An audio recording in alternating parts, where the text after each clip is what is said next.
راهم بغاو محامي كتكوت ماشي سبع.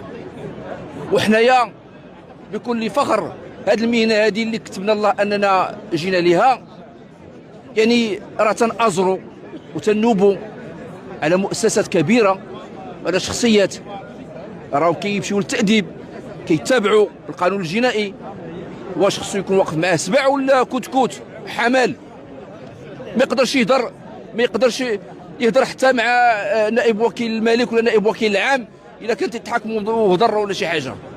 بمعنى انه فقد المواطن بشكل عام او اي واحد غادي تجروا المساطر ديال التقاضي الى المحكمه، هذا المتقاضي هذا غادي يفقد محامي حقيقي اللي غادي يحس معاه مع الامن والامان. والمحامي بيدو ما بقاش في الامن والامان، اذا كان تيرفع ما بقاتش، وبالتالي فحتى